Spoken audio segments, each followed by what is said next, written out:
Hello friends, welcome to my YouTube channel IAS Gateways. इस video में DFCCIL junior manager civil का जो exam हुआ है उसके रिमेनिंग क्वेश्चंस डिस्कस करने वाला हूं। ये सीरीज का पार्ट 2 वीडियो है। पुराने वीडियो मैंने 1 से लेकर क्वेश्चन नंबर 20 तक टेक्निकल पार्ट का डिस्कशन किया था। इस वीडियो में मैं नेक्स्ट 50 क्वेश्चंस डिस्कस करूंगा, यानी 21 क्वेश्चन से लेकर 75th क्वेश्चन तक विद सम रेफरेंसेस, जिन क्वेश्चंस में आपको बेसिकली डाउट है और ब्रीफ में एक्सप्लेन करूंगा, सो दैट अगर ये क्वेश्चंस आपको एग्जाम में कभी और पूछे जाते हैं तो will be able to understand the question और अकॉर्डिंगली आप आंसर कर सको। सो क्वेश्चन नंबर 21 जो है, इसमें पूछा गया था इनमें से कौन सा स्टेटमेंट हमारा करेक्ट है about pipette method of particle size analysis. तो बेसिकली हमारे पास जो फाइन ग्रेन सॉइल्स हैं उनका जो पार्टिकल साइज एनालिसिस के लिए दो मेथड्स होते हैं। एक हमारा हाइड्रोमीटर मेथड होता है और दूसरा हमारा पिपेट मेथड होता है। तो जो पिपेट मेथड होता है उसमें हमें एक सेंसिटिव वेइंग बैलेंस की जरूरत होती है। It's a very accurate method. और जो क्विक पार्टिकल साइज एनालिसिस, यानी हमें पार्टिकल साइज एनालिसिस अगर जल्दी करना है तो हम हाइड्रोमीटर मेथड को प्रेफर करते हैं रादर देन पिपेट मेथड। तो यहाँ पे हाइड्रोमीटर मेथड जो है that is very convenient for particle size analysis, इसलिए ये पिपेट मेथड के लिए स्टेटमेंट गलत हो जाएगा। और जो पिपेट मेथड है it is a standard laboratory method, हम लेबोरेटरी में परफॉर्म करते हैं for particle size analysis of fine grain soil. अगर हम इसको ब्रीफ में यहाँ पर समझ लें कि pipette method is a standard laboratory method, it is highly accurate method. Quick particle size analysis के लिए हम हाइड्रोमीटर मेथड यूज करते हैं। तो ये चीजें आपको ध्यान रखनी है। तो यहाँ पर करेक्ट स्टेटमेंट जो होगा, क्वेश्चन करेक्ट ऑप्शन जो होगा ऑप्शन 3 होगा। उसका नेक्स्ट क्वेश्चन हमारा पूछा गया था कि इसमें एक सिंबल दिया हुआ है रिवेट्स का, उसमें हमें आइडेंटिफाई करना है कि ये सिंबल कौन सा है। तो एसके दुग्गल की अगर हम बुक की बात करें तो वहां पर जो ड्राइंग्स में सिंबल्स यूज किए जाते हैं डिफरेंट रिवेट्स के लिए, तो हमारे दो तरीके के बेसिकली रिवेट्स है, जो शॉप में बनते हैं और जो हम डायरेक्टली फील्ड में बनाते हैं। तो काउंटर शंक का मतलब होता है जहां पर हमारा स्मूथ फिनिश की जरूरत होती है, वहां पे हम हेड जो है वो मेंबर के साथ फ्लश कर देते हैं। तो काउंटर शंक का मतलब यही होता है कि आपने जो होल था रिवेट का उसको बंद करके रिवेट डाल के जो सरफेस है मेंबर का उसके साथ उसका हेड जो है वो फ्लश कर दिया। ठीक है, तो काउंटर शंक नियर साइड्स जो फील्ड रिवेट है, तो इसमें ऑप्शन में जो पूछा गया है that is field rivet and counter sunk near side. Counter sunk far side के लिए हमारा ये क्रॉस सिंबल रहता है। काउंटर संक बोथ साइड्स में हमारा ये दोनों क्रॉस बाहर प्रोजेक्टेड रहता है, एक में हमारा बोल्ड डॉट रहता है। तो ये सिंबल्स आपको ध्यान रखने हैं और एज अ फील्ड इंजीनियर। तो यहाँ पर हमारा ये जो सिंबल है that is field rivet counter sunk near sides. उसका नेक्स्ट क्वेश्चन है, इसमें ये पूछा गया था कि हमारा कोन पेनिट्रोमीटर मेथड का हमारा क्या एडवांटेजेस है जिससे हम लिक्विड लिमिट ऑफ सॉइल निकालते हैं ओवर कैसेग्रेंटे मेथड। तो जो हमारा कोन पेनिट्रोमीटर है मेथड है, इसके बारे में थोड़ा सा ब्रीफ में देख लेते हैं कि इस मेथड में हम क्या करते हैं। एक कप एंड कोन अरेंजमेंट होता है जिसमें अपेक्स एंगल जो होगा वो 30 डिग्री का होगा। ठीक है, इसको हम ग्रेजुअली सॉइल में पेनिट्रेट करते हैं फॉर 30 सेकेंड्स और 20 mm पेनिट्रेशन जब हो जाता है, 25 mm पेनिट्रेशन, उसके करस्पॉन्डिंग जो हमारा वाटर कंटेंट होता है उसे हम लिक्विड लिमिट बोलते हैं। तो सबसे इंपॉर्टेंट चीज कि सॉइल का जो फेलियर होगा या सॉइल में पेनिट्रेशन होगा वो ग्रेजुअल होगा।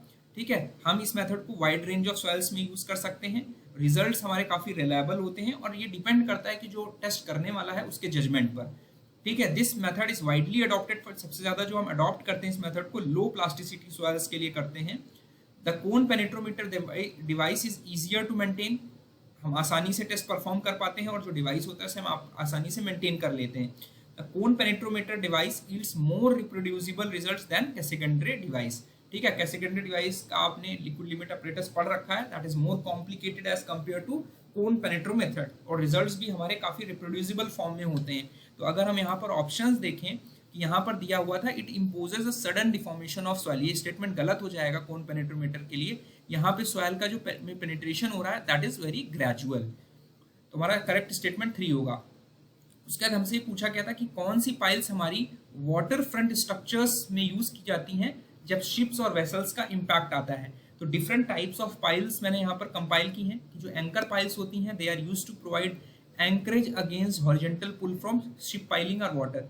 फेंडर पाइल्स जो होती हैं water front structures against impact, जो शिप्स आ रही हैं उनके इंपैक्ट से जो हमें प्रोटेक्शन करना है स्ट्रक्चर्स का, वो हमारे फेंडर पाइल्स यूज करते हैं। शीट पाइल्स हमारी बल्क हेड्स या कट ऑफ्स की तरह यूज की जाती हैं to reduce seepage and uplift in hydraulic structures. Battered pile हमारी बेसिकली कुछ एंगल पे इंक्लाइंड रहती हैं to resist the horizontal and inclined lateral forces, जो कि हम वाटर फ्रंट स्ट्रक्चर्स में हमें देखने को मिलती हैं। Laterally loaded piles used to support retaining walls, bridges, dams and wharfs as fenders for harbour construction. तो यहाँ पर करेक्ट आंसर जो हो जाएगा वो ऑप्शन 4 हो जाएगा, फेंडर पाइल्स। इसमें नेक्स्ट क्वेश्चन पूछा गया था कि जो म्युनिसिपल सॉलिड वेस्ट है उसमें हम सेंट्रलाइज सेपरेशन टेक्नोलॉजी का यूज करते हैं for separation of materials like non ferrous metals. ठीक है, नॉन फेरस मेटल्स का मतलब जिसमें आयरन का कंपोजिशन नहीं है। तो सेपरेशन टेक्नोलॉजी मतलब सॉलिड वेस्ट से आपको नॉन फेरस मेटल्स अगर रिमूव करने हैं तो आपको कौन सी टेक्नोलॉजी यूज करनी है। तो एडी करंट सेपरेशन जो है वो मोस्ट ऑफनली यूज टेक्नोलॉजी है, जिसमें हम क्या करते हैं जो नॉन फेरस मेटल्स हैं जिसमें aluminium, copper, zinc, lead, solid waste से आपको जब सेपरेट करना है तो हम ये वाला मेथड यूज करेंगे। इसमें करते क्या है, एक रोटरी ड्रम होता है जिसमें मैग्नेटिक फील्ड रहती है और एक बेल्ट कन्वेनर से हमारे पार्टिकल्स आते जाते हैं और due to change in the magnetic fields हमारे एडी करंट्स इंड्यूस होते हैं इन मेटेलिक पार्टिकल्स में and they gets removed because of change in trajectory path of the conductive particle, जो कि हमारे नॉन फेरस मेटल्स हैं। तो जो सेपरेशन हुआ this is the result of combined action of several forces, electrodynamic, gravitational and frictional forces, जिनकी help से हम पाथ चेंज करके पार्टिकल्स को रिमूव कर लेते हैं। ठीक है, तो ये हमारा जो मोस्ट एप्लीकेबल मेथड है नॉन फेरस मेटल्स के लिए, eddy current separation is the most advantageous technology. Which of the following methods of structural analysis true for compatibility governing equations. तो मैंने आपको पिछले वीडियो में भी आपको एक्सप्लेन किया था कि जो मेथड ऑफ हमारा कंसिस्टेंट डिफॉर्मेशन है, थ्योरम ऑफ लीस्ट वर्क है, फोर्स मेथड है, फ्लेक्सिबिलिटी मेथड है। इसमें हमारे बेसिकली जो रिडंडेंट्स होते हैं वो अननोन फोर्सेस होते हैं जिनको हम अज्यूम करते हैं कि ये हमारे अननोन है and with the use of the equilibrium equations, with the use of equilibrium and compatibility equations हम अननोन्स को निकाल के स्ट्रक्चर को डिटरमिनेट होने के बाद एनालाइज कर लेते हैं। तो यहाँ पे स्टेटमेंट जो 2 है, ऑप्शन 2 है वो करेक्ट है। उसका नेक्स्ट क्वेश्चन है हमारा कि which of the following is a major constituents of solid waste composition. जो हमारा म्युनिसिपल सॉलिड वेस्ट होगा उसका जो मेजर कंपोजिशन है में हमारा क्या कॉन्स्टिट्यूएंट रहता है। तो म्युनिसिपल सॉलिड वेस्ट बेसिकली हमारा ट्रैश या गार्बेज है जिसमें हम एवरीडे कुछ यूज करते हैं, थ्रो करते हैं। इसमें packaging, grass chippings, furniture, clothing, bottles, food scraps, newspaper, appliances, paints and batteries, ये सभी जो हमारे होम, स्कूल्स, हॉस्पिटल, बिजनेसेस से निकल रही हैं they can be classified as municipal solid waste. और यहाँ पर लिखा हुआ है कि जो ऑर्गेनिक मटेरियल्स है बेसिकली ये हमारा largest component of municipal solid waste है। जो पेपर एंड पेपर बोर्ड है उसका वेटेज 27% रहता है, yard trimmings and food accounts for 28%, plastics का वेटेज 13% रहता है, मेटल्स का 9% रहता है, रबर, लेदर, टेक्सटाइल का 9% रहता है, wood 6%, glass 5%, other miscellaneous waste 3%। तो जो मोस्टली वेटेज है ऑर्गेनिक मटेरियल का अगर आप देखेंगे, trimmings, food, paper, these are all organic materials, जिसमें अप्रोक्सीमेटली आप देखेंगे तो 55 to 60% वेटेज रहता है हमारा। तो यहाँ पर हमारा जो करेक्ट आंसर हो जाएगा दिस इज बायोडिग्रेडेबल या decomposable organic matter is the correct answer.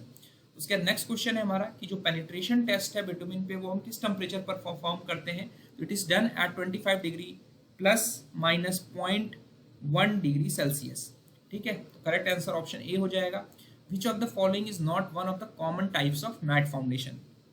इसमें पूछा गया है कि हमारा इनमें से कौन सा जो मैट फाउंडेशन बेसिकली हमारा स्प्रेड फाउंडेशन है, सॉरी स्प्रेड फाउंडेशन कह रहे हैं, रैप फाउंडेशन है, जिसमें क्या होगा फुटिंग एक पर्टिकुलर एरिया को कवर करती है और उसके ऊपर हमारा स्ट्रक्चर सपोर्टेड रहता है which is made up of several columns and walls. तो जनरली हम उस सॉइल के लिए प्रेफर करते हैं मैट फाउंडेशन जिसकी जो बियरिंग कैपेसिटी है वो सफिशिएंट नहीं है। तो हम क्या करते हैं to support the high columns and high wall loads, हम एक एंटायर एरिया को कवर कर लेते हैं फुटिंग से and that is known as mat foundation. जो different types of mat foundation है उसमें आपका फ्लैट प्लेट, जिसमें मैट जो होगी वो यूनिफॉर्म थिकनेस, मैट मीन्स चटाई अगर हम बात करें तो एक प्लेट है, तो जो रैफ्ट आपने डाली, रैफ्ट फाउंडेशन डाली वो यूनिफॉर्म थिकनेस की है लाइक दिस, तो this is flat plate. Flat plate thicken under columns, तो जहां पे कॉलम्स आ रहे हैं आपके वहां पे आपने प्लेट को थिक कर दिया। ठीक है, तो ये अरेंजमेंट हो गया। बीम एंड स्लैब में क्या होगा, जो बीम्स हैं रनवेज, यानी ये था आप इसके सपोर्ट में आपके बीम्स और कॉलम्स रन करेंगे दोनों साइड में, और जो कॉलम्स होंगे इन बीम्स और कॉलम बीम्स के इंटरसेक्शन पर हमारा कॉलम सिलेक्टेड होगा। फ्लैट प्लेट विथ पेडेस्टल्स, यानी जो हमारी प्लेट होगी उसके ऊपर हमने पेडेस्टल बना लिया, like this is the another arrangement. हमने प्लेट डाली, रैफ्ट डाली, उसके ऊपर हमने पेडेस्टल बना के फिर हमने कॉलम खड़े किए। फिर नेक्स्ट है slab with basement walls as part of mat, the walls act as a stiffener for the mats. तो ये बेसिकली 5 तरीके की बेसिक कॉमन मैट फाउंडेशंस हैं। तो अगर आप देखेंगे तो हमारा जो डबल फ्लैट प्लेट थिकेंड है, ये this is not the appropriate and type of mat foundation. उसका नेक्स्ट क्वेश्चन है कि हमारा approximate time taken by cotton cloth waste to degenerate. Degenerate का मतलब होता है कि फिजिकली डीके करना, मींस इनमें से कॉटन क्लॉथ को डिके होने में, यानी कॉटन क्लॉथ का वेस्ट अगर तो उसको डिके होने में कितना टाइम लग रहा है। ठीक है, तो इसके लिए मैंने आपको रेफरेंस दिया है। बेसिकली कॉटन क्लॉथ के लिए 2 से 5 महीना लगता है। रेफरेंस एक स्टैंडर्ड बुक से जहां से क्वेश्चन फ्रेम किया गया, अगर आप देखेंगे ध्यान से तो 99% questions have been framed directly from the standard books. Nothing, बहुत रेयरली कुछ 1-2 क्वेश्चंस कॉपी किए गए हैं। That's why I suggest to go through these books because the competition is changing day by day. तो अगर यहाँ पे रेफरेंस की बात करें तो डीजनरेशन टाइम का मतलब है कितने टाइम में हमारे जो बायोडिग्रेडेबल या नॉन बायोडिग्रेडेबल वेस्ट है वो डिके कर जा रहा है। तो जो ऑर्गेनिक वेस्ट होता है जिसमें vegetable, fruit peels, left over food stuff, उसको 1 हफ्ते या 2 हफ्ते लगते हैं। पेपर में को डिके होने में 10 से 30 दिन लगते हैं, 1 महीना तक। कॉटन क्लॉथ को 2 से 5 महीने लगते हैं। वुलन आइटम्स को 1 ईयर लग जाता है। फूड को डिके होने में 10 to 15 ईयर्स लग जाते हैं। नॉन बायोडिग्रेडेबल वेस्ट को लाइक टिन, एल्यूमिनियम या अदर मेटल आइटम्स को 100 to 500 ईयर्स तक लग सकते हैं। प्लास्टिक बैग्स जनरली हम नॉन बायोडिग्रेडेबल अज्यूम करते हैं and it takes around 1 million years to decay. Glass bottles का डिके अभी तक अनडिटरमाइंड है। तो हमारा इस पेपर में जो क्वेश्चन पूछा गया कॉटन क्लॉथ के लिए पूछा गया, तो it will take 2 to 5 months। तो ऑप्शन 4 करेक्ट हो जाएगा। लार्ज स्पैन के लिए हम लोग ट्रस्ड ब्रिज यूज करते हैं। ठीक है, यहाँ पे मैंने दिखाया हुआ है। गर्डर ब्रिजेस हम यूज करते हैं स्मॉल स्पैन्स के लिए, लार्ज स्पैन के लिए हम ट्रस्ड ब्रिज यूज करते हैं। और basically this question has been framed from S K. Bhavikatti की बुक है स्ट्रक्चरल एनालिसिस की, वहां से क्वेश्चन फ्रेम किया गया है। टिपिकल ट्रस्ट ब्रिज आपको दिख रहा है जिसमें थ्रू टाइप और डेक टाइप के ब्रिजेस रहते हैं and they are used for long span bridges.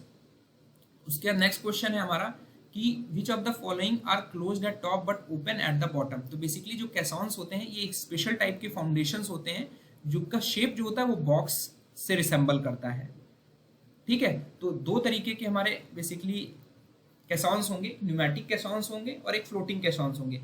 तो न्यूमेटिक कैसॉन्स जो होंगे हमारे, उसमें क्या होगा, जो हमारा उनका बॉटम होगा वो ओपन रहेगा, वहां पे एक वर्किंग चैम्बर होगा, इस पे हम काम करेंगे और वहां से हम एक्सकवेशन करते जाते हैं, हम अपना कैसॉन्स को नीचे फाउंडेशन के लेवल पे लेकर जाएंगे। तो basically these are box shape, closed at top and open at the bottom. ठीक है, with a working chamber at the bottom from which water is kept off with air, aid of compressed air का use करके हम पानी नहीं आने देते उस पर। दस एक्सकवेशन और धीरे धीरे, ताकि जब हमने पानी निकाल दिया तो वहां पे जब एक्सकवेशन कर रहे हैं तो ड्राई रहेगा और धीरे धीरे कैसा सिंक करता रहेगा जैसे जैसे हम अंदर की मिट्टी ड्रेज होल से निकालते जाएंगे। Finally the working chamber is filled with concrete, बाद में इसको हम प्लग कर देते हैं जब हम फाइनल लोकेशन पर पहुंच जाते हैं।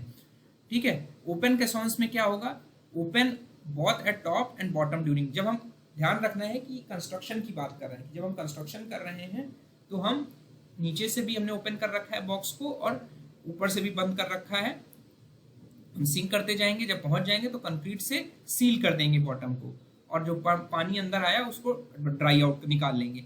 जो फ्लोटिंग कैसॉन्स हैं उनको हम बॉक्स कैसॉन्स भी बोलते हैं, जो कि बॉक्स शेप के हैं, जिसमें बेसिकली बॉटम पे भी क्लोज्ड है और ओपन पे टॉप, ओपन जो है वो टॉप पोर्शन में है, यानी इस तरह है। ठीक है, ये ओपन है और बॉटम क्लोज्ड है फ्लोटिंग कैसॉन में।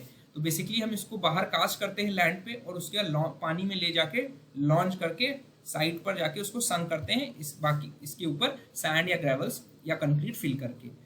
तो ये 3 तरीके के बेसिक हमारे कैसॉन्स होते हैं।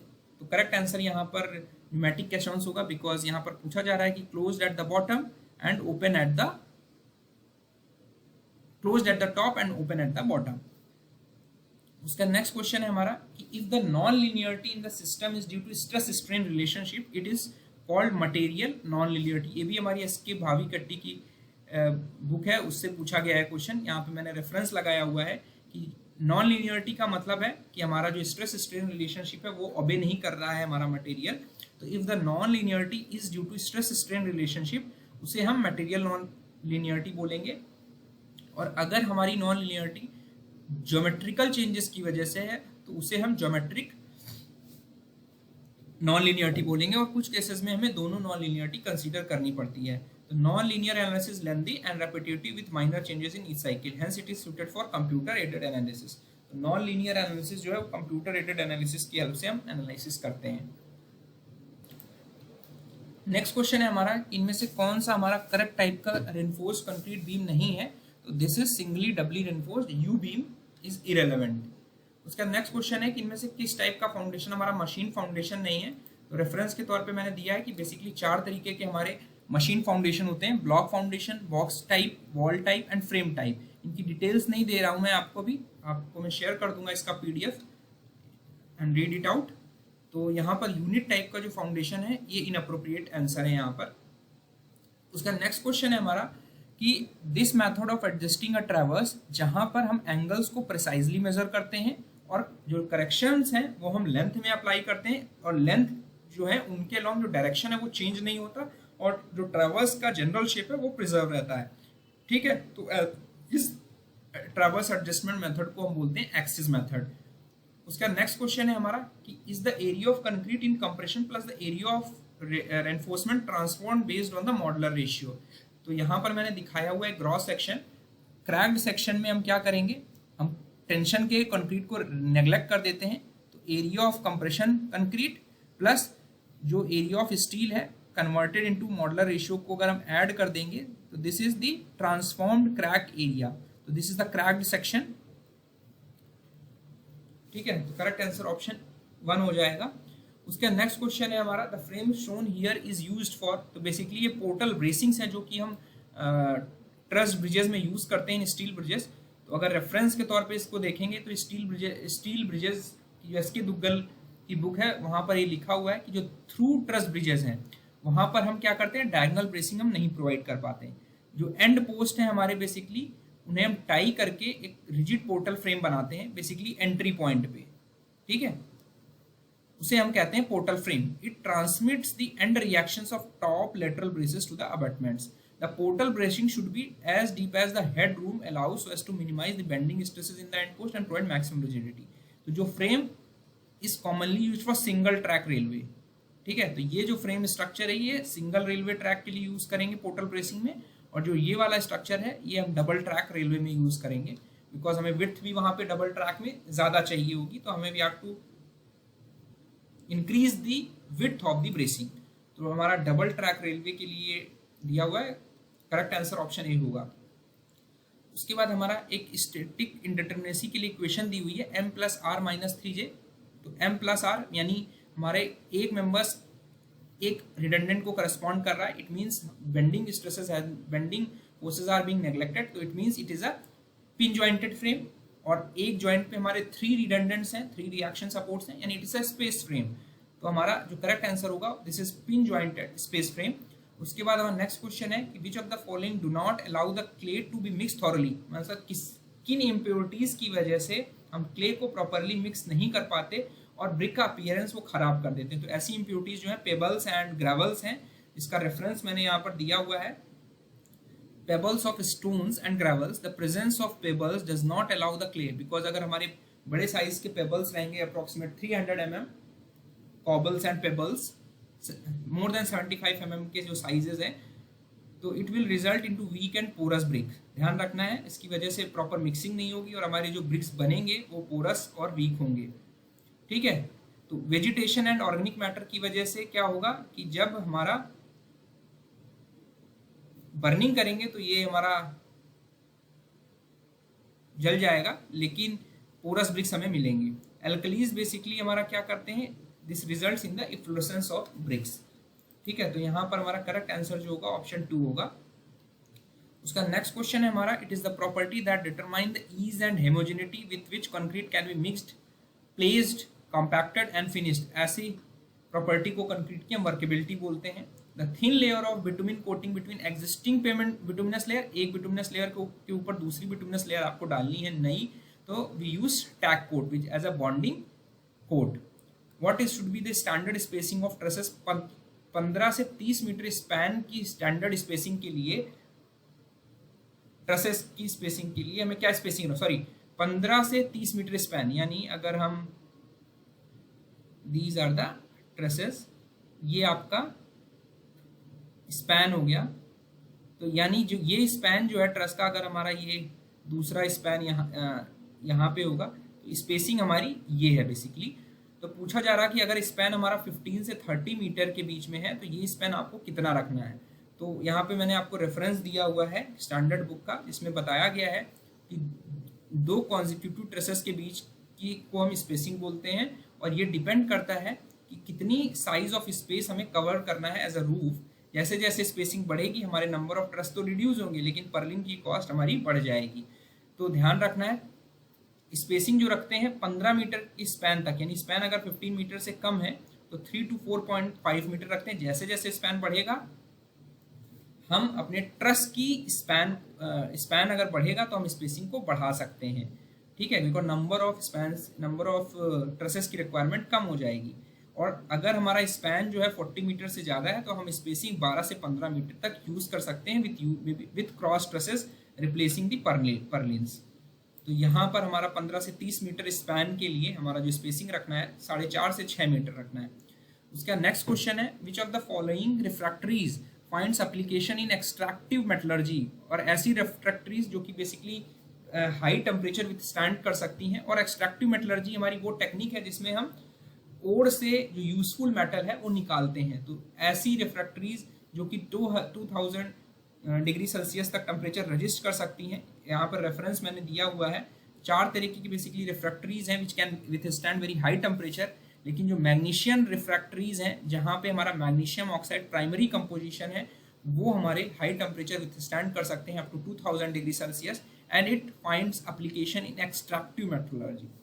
ठीक है, तो आप देखेंगे जितने भी बिल्डिंग मटेरियल्स के क्वेश्चन आए they have been framed from SK Duggal building material books. तो आई सजेस्ट कि आप जो भी एग्जाम के प्रिपरेशन कर रहे हैं बिल्डिंग मटेरियल्स के लिए एसके दुग्गल रेफर करें। ठीक है, जो हमारे क्रोमस रिफ्रैक्टरीज हैं वो भी हमारे 2000 डिग्री सेल्सियस तक टेम्परेचर रजिस्ट कर लेते हैं, but they are used in making steel making furnaces because they can withstand attacks by iron ore slags। ठीक है, तो ये कुछ इंपॉर्टेंट चीजें हैं। तो करेक्ट आंसर यहाँ पे मैग्नीशियम रिफ्रैक्टरीज ही होगा। उसका नेक्स्ट क्वेश्चन है कि the wavelength eight which black body वो है which can emit and absorb all types of frequencies of light. ठीक है, ब्लैक बॉडी हमारी वो है which can emit and absorb all frequencies of light. तो वीन्स लॉ या वीन्स डिस्प्लेसमेंट लॉ ये कहता है कि जो ब्लैक बॉडी का टेम्परेचर है और जो वेवलेंथ की लाइट वो एमिट कर रही है body, that is inversely proportional to absolute temperature of the black body. ठीक है, तो इसको हम लिख सकते हैं alpha is equal to B upon T and B is the constant of proportionality. Basically ये जो लॉ दिया था विल्हेल्म वीन ने दिया था, it was a journal physicist जिसने नोबेल प्राइज फिजिक्स में उन्हें 1911 में मिला था फॉर डिस्कवरिंग दिस लॉ। तो यहाँ पर Wien's displacement law is the most correct answer. उसका नेक्स्ट क्वेश्चन है हमारा विच of the following methods is by for the most practical and accurate method. Most practical और एक्यूरेट मेथड है traverse plot करने के लिए for extensive system of horizontal control. तो इन coordinate method में बेसिकली जो आपके सर्वे स्टेशंस हैं उनको आप कोऑर्डिनेट के हिसाब से प्लॉट करते हो, बिकॉज आप कोऑर्डिनेट के हिसाब से प्लॉट कर रहे हो, इस वजह से एक्यूरेसी हमारी ट्रैवर्स को प्लॉट करने की आपको मिलेगी with extensive system of horizontal control. और एडवांटेज यही है कि क्लोजिंग एरर जो है वो बैलेंसिंग के साथ हम एलिमिनेट कर सकते हैं। तो यहाँ पर coordinate method is the most appropriate answer. उसके बाद नेक्स्ट क्वेश्चन है what is the ratio foundation का मास। बेसिकली ये मशीन फाउंडेशन का क्वेश्चन है कि मशीन फाउंडेशन के ऊपर जो हम इंजन्स ऑपरेट कर रहे हैं जिससे हमारी ऑसिलेटरी फ्रिक्वेंसीज जनरेट हो रही हैं, तो जो फाउंडेशन का मास है, ठीक है, और इसके ऊपर जो आपने इंजन रखा उसका जो मास है जो ऑसिलेटरी मोशंस वाइब्रेशन जनरेट कर रहा है अनबैलेंस्ड, तो पूछा जा रहा है कि जो हमारा फाउंडेशन का मास है और इंजन का मास है, और जो इंजन आप यूज कर रहे हो वो 6 सिलेंडर गैस इंजन है, तो वो रेशियो आपका लिया जाता है 2.25। और this is taken to care for to avoid resonance. तो डिफरेंट टाइप्स ऑफ इंजन्स के लिए जो फाउंडेशन मास टू इंजन है 6 सिलेंडर के लिए आप देख सकते हो कि दिस रेशियो इज 2.25। जैसे जैसे आपके नंबर ऑफ सिलेंडर्स कम हो रहे हैं, गैस इंजन है, डीजल इंजन के लिए आपका जो रेशियो है वो कम रहता है, गैस इंजन के लिए रेशियोज ज़्यादा रहते हैं। तो जैसे नंबर ऑफ सिलेंडर्स आपके बढ़ते जा रहे हैं, आपका जो रेशियो है फाउंडेशन मास और इंजन मास वो रिड्यूस होता जा रहा है। तो ये टेबल आपको ध्यान रखनी है। तो यहाँ पर करेक्ट आंसर जो होगा ऑप्शन 4 होगा। उसका नेक्स्ट क्वेश्चन है कि it is very well known that when grains, food grains, sand, cement are heaped, आपने हीप किया, there exist a limit for inclination of the heap. जो ये एंगल ऑफ इंक्लिनेशन होगा, इस एक सर्टेन एंगल के बाद हमारा there will be slipping of the grains. तो जो लिमिटिंग एंगल है उसे हम कहते हैं एंगल ऑफ रिपोज, जिसके बाद अगर आप हीपिंग करोगे तो हमारा there will be slipping of the particles और ग्रेन्स।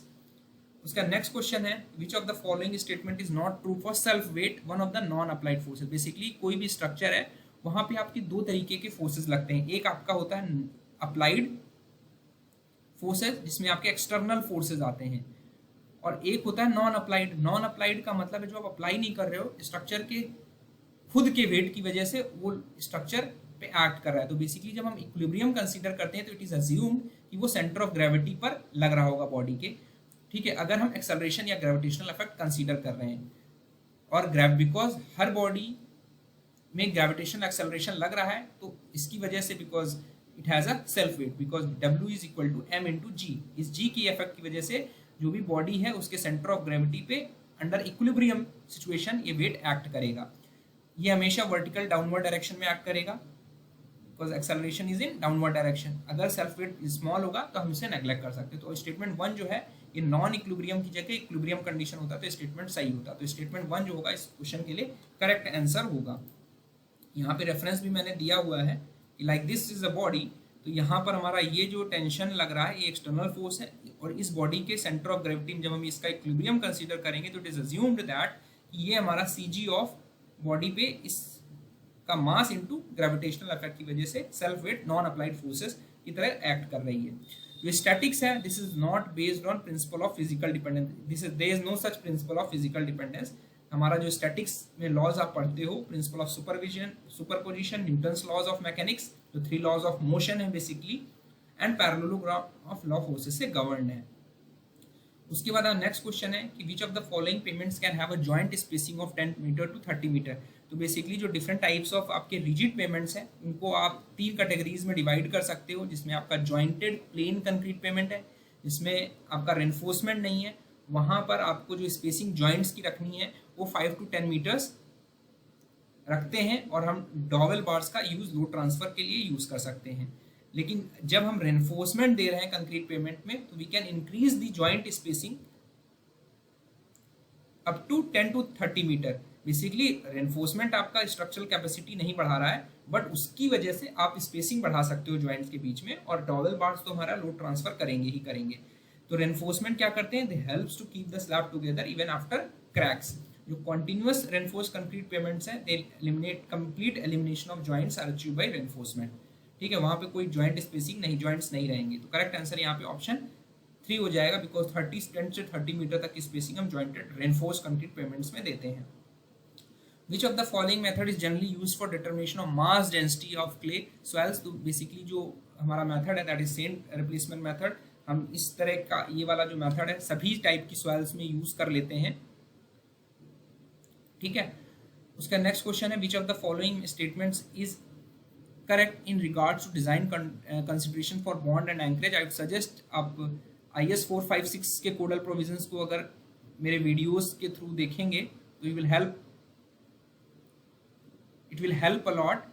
और जहाँ पर मैंने आपको एक्सप्लेन किया था कि जब 2 डिफरेंट बार्स हम स्प्लाइस करते हैं तो वहाँ पे जो लैप लेंथ का कैलकुलेशन है वो हम स्मॉलर डायमीटर के साइज से करते हैं रेदर देन लार्जर बार। तो यहाँ पर करेक्ट स्टेटमेंट जो होगा वो ऑप्शन 1 होगा। इस क्वेश्चन के एक्सप्लेनेशन के लिए आप IS 456 के कोडल प्रोविजंस रेफर कर सकते हो, जहाँ पे भी मैंने बताया था कि आपकी जो वेल्डिंग है जहाँ पर प्रैक्टिकेबल नहीं है स्प्लाइसिंग के लिए, वहाँ पर आप 36 mm यानी 36 mm से ज़्यादा बार साइजेस में भी स्प्लाइसिंग कर सकते हो। बट कंडीशन ये है कि जब आप स्प्लाइसिंग कर रहे हो तो आप उनको लेफ्ट बार से एडिशनल आपको स्पायरल देनी पड़ेगी। ठीक है, तो करेक्ट आंसर जो होगा ऑप्शन 1 होगा इसके लिए। उसका नेक्स्ट क्वेश्चन है हमारा कि इसमें से कौन सा हमारा अजम्पशन इनकरेक्ट है डिजाइन ऑफ आरसीसी मेंबर के लिए। तो हमारा जो स्ट्रेस स्ट्रेन रिलेशनशिप है कंक्रीट के लिए is a curved line under working load, ये बिल्कुल गलत स्टेटमेंट है। बाकी तीनों स्टेटमेंट्स हमारे करेक्ट एजम्पशंस हैं। उसका नेक्स्ट क्वेश्चन है कि हमारा न्यूमेटिक कैशॉन्स का एडवांटेजेस इनमें से कौन सा नहीं है। ठीक है, तो न्यूमेटिक क्वेश्चंस मैंने आपको बताया कि नीचे से खुले रहते हैं, वहाँ पे वर्किंग चैम्बर होता है और हम एयर प्रेशर से ड्राई करते रहते हैं और कोई ऑब्स्ट्रक्शन नहीं आए तो हम एक्सकवेशन करके निकालते रहते हैं। तो कोई ऑब्स्ट्रक्शन आएगा तो we can easily remove because हमने बॉटम ओपन कर रखा है। Excavation and pouring of concrete are done in dry because हमने एयर कंप्रेशन से पानी नहीं आने दे रहे हैं। There is no settlement of adjoining structure as the water table is not lowered, ये भी सही स्टेटमेंट है। There is no inconvenience cause to the workman while working under high pressure. High pressure में क्या है, ठीक है, वहां पे जो एयर आप कंप्रेस करके डाल रहे हैं वो कुछ टाइम बाद स्टेल हो जाती है तो वर्कमैन को दिक्कत होने लगती है, इसलिए जनरली हम 2 घंटे से ज़्यादा काम लगातार वर्कमैन से नहीं कराते उसके अंदर। तो ये जो नो वर्ड है ये गलत है। There is inconvenience cause to the workman, यहाँ पे मैंने लिखा भी हुआ है कि in order to avoid the air inside becoming stale clean air should be circulated into the working chamber, जो हमने बॉटम ऑफ कैसॉन में बनाया हुआ है बॉक्स में। Opening a valve in the airlock, A workman must not work more than 2 hours at a stretch under compressed air inside the working chamber। Advantages क्या हैं, larger depth of foundation हम possible है, alignment control करना आसान है, concrete को हम dry condition में बेटर क्वालिटी के साथ ले डाउन कर सकते हैं। अगर कोई ऑब्स्ट्रक्शन या बोल्डर आता है स्ट्रेटा का रिवर में तो उसको इवन बैलास्ट करके निकाल सकते हैं। ठीक है, और बेटर वर्किंग कंट्रोल कंडीशंस आपको मिलेंगी। बस डिसएडवांटेज ये है कि कॉस्टिंग आपकी बढ़ जाएगी, 35 मीटर से ज़्यादा पेनिट्रेशन करने में दिक्कत आती है। Great care is required for proper working of the system. तो यहाँ पे 4th स्टेटमेंट हमारा करेक्ट हो जाएगा। When the ratio of long span to short span is greater than or equal to 2, such design slab is known as one way slab। अगर इससे ratio हमारा कम होगा एस्पेक्ट रेशियो तो it is called 2 way slab। Magnetite and scrap iron के लिए जो unit weight लेते हैं, ये मैंने आपको गुप्ता एंड गुप्ता के वीडियोस में भी आपको एक्सप्लेन किया था। बेसिकली हमारे 3 तरीके के aggregate based on the unit weight हमने क्लासीफाई किए हुए हैं, जिसमें नॉर्मल वेट एग्रीगेट जो है वो यूनिट वेट 23 से 26 किलो न्यूटन पर मीटर क्यूब डेंसिटी होगी, हैवी वेट में 25 से 29 होगी, लाइट वेट में 12 से होगी। तो हमसे पूछा जा रहा है कि जो हैवी वेट एग्रीगेट है जिनकी यूनिट वेट 25 से 29 किलो न्यूटन पर मीटर क्यूब है, उसमें हमारे magnetite, scrap iron, basalt, barite, ये चारों हमारे हैवी वेट एग्रीगेट्स में आते हैं। जो dolomite, pumice, cinder, clay, fly ash, जिनका यूनिट वेट हमारा 12 किलो न्यूटन पर मीटर क्यूब तक होता है, उन्हें हम लाइट वेट एग्रीगेट्स की कैटेगरी में डालते हैं। तो हमारा यहाँ पर स्टेटमेंट जो 4 है वो करेक्ट हो जाएगा। उसका नेक्स्ट क्वेश्चन है हमारा कि इनमें से कौन सा मेथड हमारा वेरी फाइन ग्रेन सॉइल जिनकी जो परमिबिलिटी है वो 10⁻⁵ mm/s से कम है और हम लैब में इनकी परमिबिलिटी ऐसी सॉइल्स की निकालना हमारे लिए मुश्किल है। तो बेसिकली जो कंसोलिडेशन से हमारे इक्वेशन निकलती है उसके डाटा का यूज करके हम परमिबिलिटी ऐसी सॉइल का प्रेडिक्ट कर सकते हैं। तो यहाँ पर अगर पीएन मोदी की सॉइल मैकेनिक्स की बुक में आप देखेंगे कंसोलिडेशन टेस्ट डाटा में आपकी जो परमिबिलिटी की इक्वेशन आती है CV गामा MV, उसमें लिखा हुआ है कि this method is suitable for determining the coefficient of permeability of very fine grain soils for which permeability test can not be easily conducted in the laboratory. उसका next question है, इसका correct answer population non diversity होगा। It is a non tech type of question. Determine the degree of static indeterminacy बो string girder की निकालना है और ये बोला गया है कि हमें जॉइंट्स को रिजिड लेना है, तो we will use the equation for rigid frame. तो रिजिड फ्रेम में हमारा 3m + RE - 3J मेंबर्स हमारे यहाँ पर कितने हैं, देयर आर टोटल 23 मेंबर्स। अगर आप इन्हें काउंट करेंगे, ये हमारा इंडिविजुअल मेंबर की तरह आपको काउंट करना है। 23 मेंबर एक्सटर्नल रिएक्शन, 2 हमारे यहाँ पे एक्सटर्नल रिएक्शन होंगे, 1 हमारा रोलर पे होगा, 3 एक्सटर्नल रिएक्शन, और जो जॉइंट्स हैं हमारे यहाँ पे 16 जॉइंट्स हैं। इसको सॉल्व करोगे will get 24 as the total static indeterminacy for this bow string girder. तो करेक्ट आंसर जो होगा ऑप्शन 1 होगा। उसका नेक्स्ट क्वेश्चन है कि जो हम सॉलिड वेस्ट का कलेक्शन करते हैं उसके लिए एक हम रूट डिसाइड करते हैं कि किस रूट्स के थ्रू हमारा किसी पर्टिकुलर सोसाइटी में हमारा जो सॉलिड वेस्ट है वो कलेक्ट किया जाएगा। तो बेसिकली जो ह्यूरिस्टिक अप्रोच है ये कॉमन अप्रोच है जिसमें जो गाइडलाइंस अवेलेबल होती हैं, तो कॉमन प्रोसेस या जनरल की गाइडलाइंस ऑफ गवर्नमेंट पॉलिसीज के बेसिस पे जो हम मॉडल तैयार करते हैं उसको हम ह्यूरिस्टिक अप्रोच बोलते हैं। जब हम एक मैथमेटिकल मॉडल तैयार करते हैं तो उस अप्रोच को हम डिटरमिनिस्टिक अप्रोच बोलते हैं। रेफरेंस के तौर पे मैंने आपको दिखाया हुआ है एक स्टैंडर्ड बुक का कि जो कलेक्शन व्हीकल रूटिंग सिस्टम है रिमेन्स टुडे अ ह्यूरिस्टिक यानी कॉमन सेंस अप्रोच प्रोसेस। ठीक है, उसका नेक्स्ट क्वेश्चन है कि इसमें जो सॉइल हमारा सर्वेइंग है उसमें जो हैंड सिग्नल्स आप देते हो आर्म्स को एक्सटेंड करके, जो अपना हैंड है वो अपने हेड पे प्लेस कर लेते हो, उसका मतलब होता है रिटर्न टू मी, मीन्स वापस आप जो सर्वेयर है वो बुला रहा है आपको जहां पर इंस्ट्रूमेंट सेटअप किया गया है। तो यहाँ रेफरेंस के तौर पे मैंने एसके दुग्गल की बुक में का रेफरेंस दिखाया हुआ है, extension of arms and placement of hand on top of hand means return to me, ये इंडिकेट करता है मैसेज। उसके नेक्स्ट क्वेश्चन है हमारा, यहाँ पे एक पुलिस सिस्टम दिखाया गया है और बोला गया है किस डिग्री की पुलिस सिस्टम है। तो यहाँ पर जो फर्स्ट ऑर्डर पुलिस सिस्टम है इसका मतलब ये होगा कि जो वेलोसिटी रेशियो है बेसिकली वो 2 की पावर n है and n is the number of movable police. तो फर्स्ट ऑर्डर पुली का एग्जांपल ये हो गया। सेकंड ऑर्डर पुली का सिस्टम जो ये है इसमें हमारा जो वेलोसिटी रेशियो है उसमें it is given by 2 into n, n is the number of, यहाँ पर इस सिस्टम में जो मूवेबल पुलिस सिस्टम है तो जो डायग्राम दिया गया है वो इसी क्वेश्चन इसी फिगर का है, then it's a second order police system. What is the average triangle closure for tertiary triangulation, इसके लिए मैंने रेफरेंस दिया हुआ है कि बेसिकली हमारे 3 तरीके के ट्राइंगुलेशन मेथड्स हैं, जिसमें सेकेंडरी ट्राइंगुलेशन में जो एवरेज ट्राइंगल क्लोजर एरर है वो 3 सेकंड्स की होती है और जो मैक्सिमम ट्राइंगुलर क्लोजर एरर होती है 8 सेकंड की होती है। बेस लाइन हमारी 1.5 से 5 किलोमीटर की होती है और ट्राइंगल का जो लेंथ साइड है वो 8 से 65 किलोमीटर तक हम मेजर करते हैं। और जो हमारा टर्शरी या थर्ड ऑर्डर का ट्राइंगुलेशन मेथड है वहाँ पे जो एवरेज ट्राइंगुलर क्लोजर एरर है वो 6 सेकंड्स तक रहती है, मैक्सिमम ट्राइंगुलर क्लोजर 12 सेकंड्स तक रहती है और बेस लाइन की जो लेंथ रहती है 0.5 से 3 किलोमीटर रहती है। तो यहाँ पर हमारा 6 सेकंड्स जो है टर्शरी ट्राइंगुलेशन के लिए एवरेज ट्राइंगुलर एरर हो जाएगी। तो करेक्ट आंसर जो होगा ऑप्शन डी होगा। उसके बाद हमारा नेक्स्ट क्वेश्चन है कि which of the following is equation expressing the relation existing between several dependent quantities. तो बेसिकली ये हमारा जो टॉपिक है जहाँ से क्वेश्चन फ्रेम किया गया, this is survey adjustments and theory of errors. इसमें जो कंडीशनड इक्वेशन होती है वो डिपेंडेंट क्वांटिटीज के बीच में रिलेशन एक्सप्रेस करने के लिए यूज की जाती है। जो ऑब्जर्वेशन इक्वेशन होती है उसमें हम जो क्वांटिटी ऑब्जर्व करते हैं और उसकी जो न्यूमेरिकल वैल्यू है ऑब्जर्व क्वांटिटी के साथ वो इक्वेशन हमारी ऑब्जर्वेशन इक्वेशन होती है। तो यहाँ पर करेक्ट आंसर जो होगा ऑप्शन बी होगा, सही आंसर दिया इन्होंने। डुपिट्स अजम्पशन जो हम यूज करते हैं for coefficient of permeability derivation के लिए, उसमें हम सॉइल को आइसोट्रोपिक और होमोजीनियस अज्यूम करते हैं, इसलिए स्टेटमेंट गलत है, it is not a correct assumption. उसके बाद नेक्स्ट क्वेश्चन है कि इसमें which of the following errors under the same condition will always be of same size and sign. तो जो सिस्टमैटिक एरर्स हैं ये एरर्स हमारी हमेशा सेम साइज और सेम साइन की एग्जिस्ट करती हैं और एक सर्टेन मैथमेटिकल लॉ फॉलो होने की वजह से हम इनको करेक्शन अप्लाई कर सकते हैं और जनरली कांस्टेंट कैरेक्टर की होंगी, पॉजिटिव या निगेटिव। तो जनरली ये रिजल्ट्स को क्या करती हैं, टू ग्रेट या too small and their effect is totally cumulative. उसका नेक्स्ट क्वेश्चन है कि इसमें से कौन सा जो है स्टेटमेंट ये इंडिकेट करता है कि हॉल्ड कंटेनर सिस्टम जो आप यूज कर रहे हो सॉलिड वेस्ट कलेक्शन सिस्टम में वो एडवांटेजेस नहीं है। तो यहाँ पे मैंने रेफरेंस एक फॉरेन राइटर की बुक का दिया हुआ है जिसमें हमारे बेसिकली एक हॉल्ड कंटेनर सिस्टम होता है और एक हमारा स्टेशनरी कंटेनर सिस्टम होता है, मीन सबके घर घर जाकर इसमें कलेक्शन किया जाता है, कंटेनर्स होते हैं।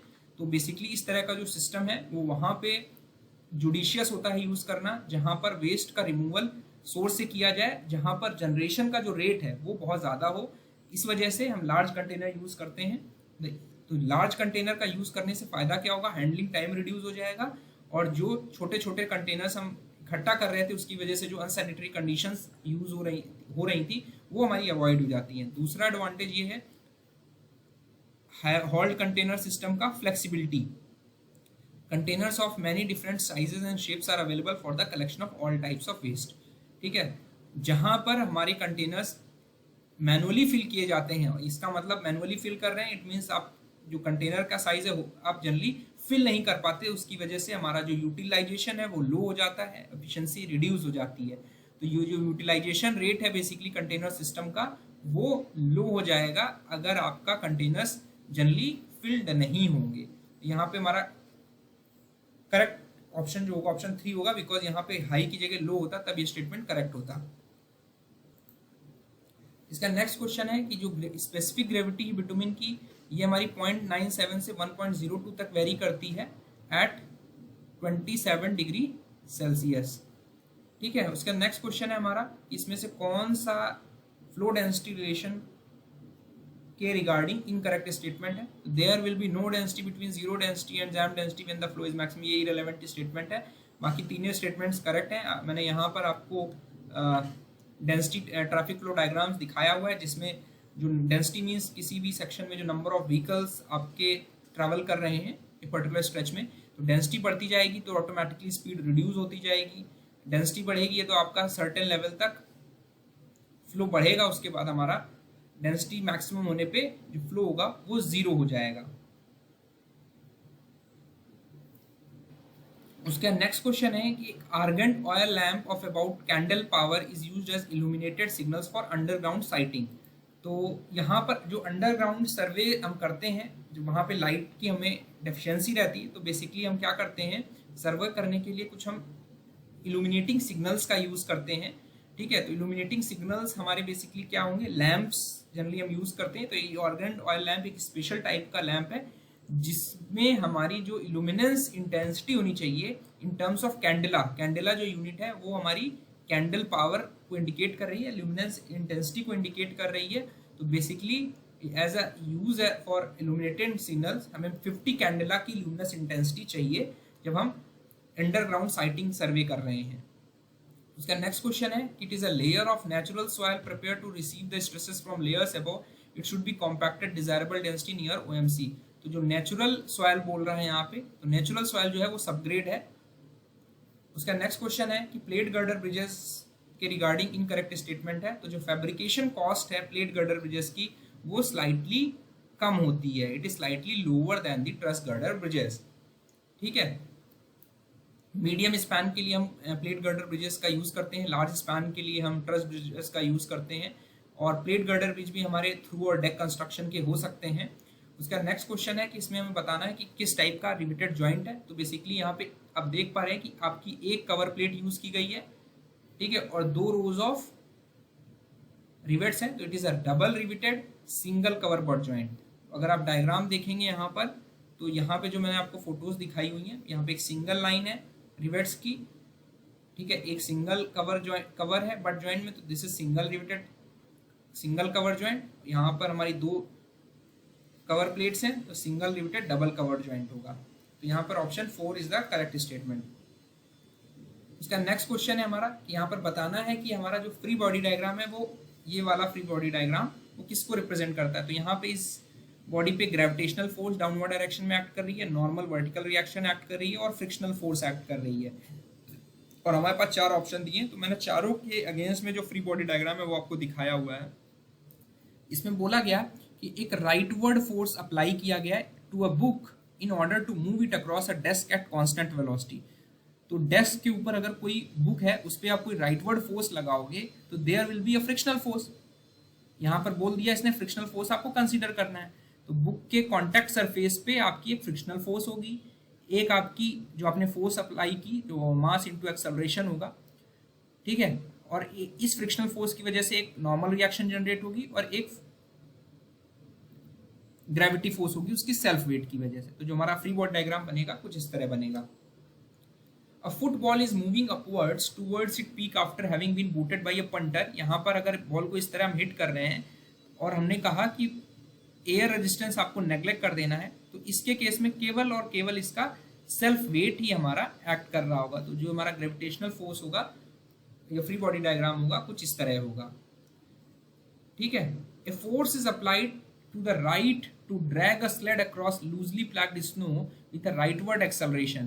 तो exactly ये हमारा जो फर्स्ट वाला केस था उससे मैच करता है, एयर रेजिस्टेंस आपको नेग्लेक्ट करना है और सेम हमारा फ्री बॉडी डायग्राम बनेगा। बट यहाँ पे जो दिया हुआ है इसमें बोला गया है a car is costing to the right, एक कार है आपकी वो राइट की तरफ जा रही है और स्लो डाउन कर रही है, तो there will be a retarding force due to frictional force अब ये स्लो डाउन कर रही है, तो ये वाली फोर्स तो आपकी एक्ट नहीं कर रही, it means there is a braking effect, जिसकी वजह से हमारी एक फ्रिक्शनल फोर्स आएगी, इसके वेट की वजह से हमारा सेल्फ वेट आएगा, और इसकी वजह से फ्रिक्शनल फोर्स की वजह एक नॉर्मल रिएक्शन आएगा। Because it is slowing down there will be no force in this direction, और एयर रेजिस्टेंस हमने नेग्लेक्ट कर दिया, तो हमारा ये करेक्ट स्टेटमेंट जो होगा ऑप्शन फर्स्ट के लिए होगा। तो करेक्ट आंसर हमारा ए होगा। इसका जो लास्ट वीडियो जिसमें बचे हुए मैं 20 क्वेश्चंस आपको डिस्कस करूंगा, 21 क्वेश्चंस, वो मैं टुमारो अपलोड करूंगा सुबह में। लास्ट डेट आपकी ऑब्जेक्शन रेज करने की कल है 9 तारीख, so you will get sufficient time. अभी तक किसी क्वेश्चन में इन्होंने गलत आंसर नहीं दिया है, बट आई वुड सजेस्ट कि आप कंप्लीट वीडियो देखिए, सो दैट अगर आपके फ्यूचर में क्वेश्चंस पूछे जाते हैं you can able to answer these questions. Thank you and all the best.